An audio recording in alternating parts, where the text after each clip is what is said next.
Hello class, this is my project, a science experience project about the aerodynamics of a paper plane. So my question statement was, does the surface area of a paper airplane's wings affects the distance it travels through flight?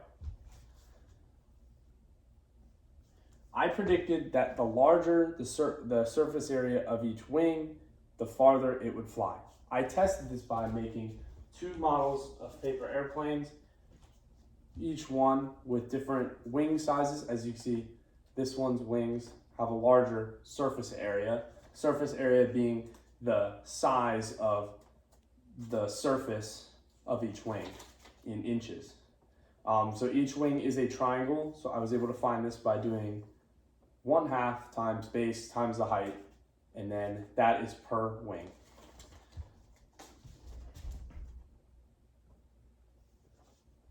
So what science concepts were tested during this experiment?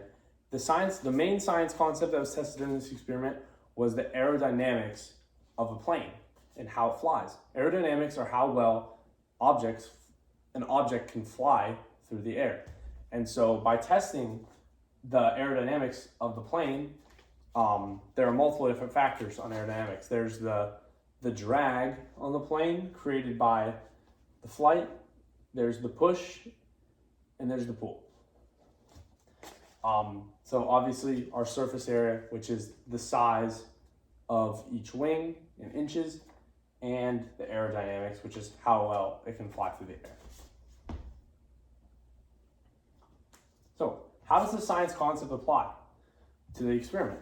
The science concept applied to the experiment because we tested the aerodynamics, and when we tested the concept of aerodynamics, when I threw the plane, it would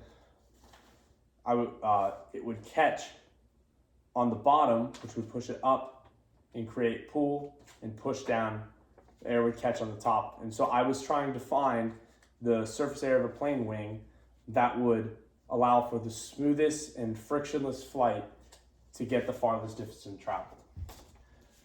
And again, I found the area of each wing by 1/2 times base times height because it's a triangle. So we had a few different variables. Our manipulated variable was the surface area of the wing. This one had a size of 16.5 inches, this one 3.75. So that's what I was changing, the manipulated variable.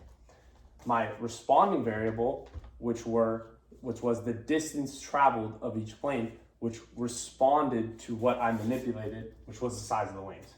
But the constants, obviously, I did this in the comfort of my indoor home, so I was able to make a nice runway, which stayed the same the exact time. There was no additional air. I didn't have any windows open, no fans blowing. It was all the same, and I threw with the same exact force every time. So obviously my materials, it was a super simple experiment, which is one of the reasons I found it so engaging, because I was able to set it up so fast. All I needed was 2 sheets of 8x5 by 11 printer paper, and obviously a form of measurement, which I had a very long measurement tape, which I laid out and put on the floor flat. As you can see, there's a picture of the runway that I had set up that was constant the whole time here in my living room. So I cleared the area for the experiment. I laid out my runway nice. I gathered my materials, and I made the paper airplanes. Now, making paper airplanes when you're 8 is all fun and games, but when you're doing it for an experiment and it needs to be perfect, I found it extremely challenging to nail the same consistent length of the plane, but different wing sizes. I did a lot of research on how to make the most optimal paper airplane for aerodynamic, being aerodynamic, and also changing the wing size. It was really difficult, and I would not put an 8th grader up to the task, but I'm glad I figured it out, and now I feel like I can safely say I am an expert at making a paper airplane after this experiment.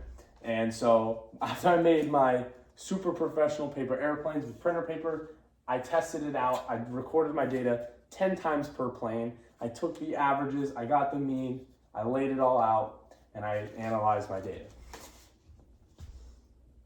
So here's my data. As you can see, this plane with the plane 1 with a surface area of 3.75 inches was tested 10 times.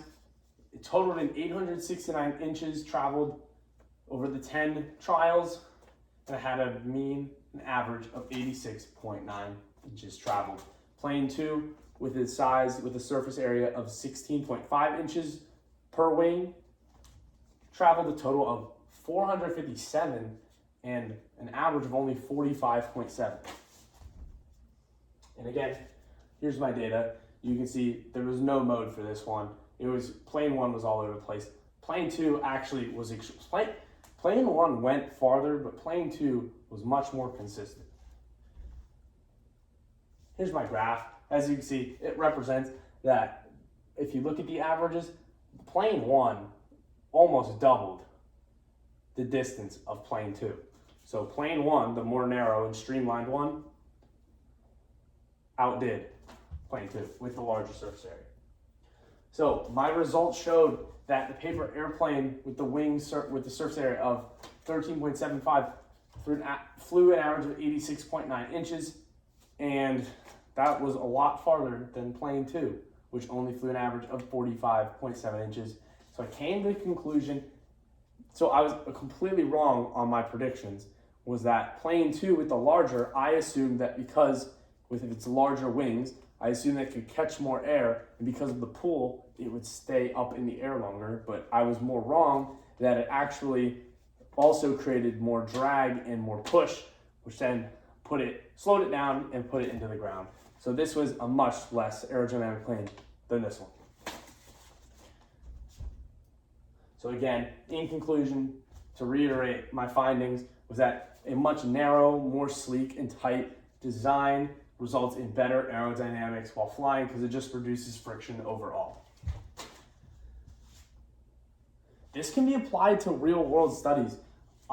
Obviously not with paper airplanes, but it's just a small scale, easy at home model to show that if you make planes more aerodynamic and efficient at flying without running the engines as hard, we can reduce emissions and nasty things into the air by a lot. One of the biggest polluters is people just flying everywhere. Flying is such a bad for the environment. At the rate we do it, so many flights every day, and so that it'll benefit everyone if we can work hard at creating more and more aerodynamic, more green planes. And obviously, here's my narrative diary. I came up with an idea and I tried a previous experiment. It did not work out. I found this one much more fun and engaging. Obviously, it's not about fun. It was also extremely educational, and I learned a lot from it. So yeah, thank you for watching, and have a good day, whatever day you're watching this on. Thank you.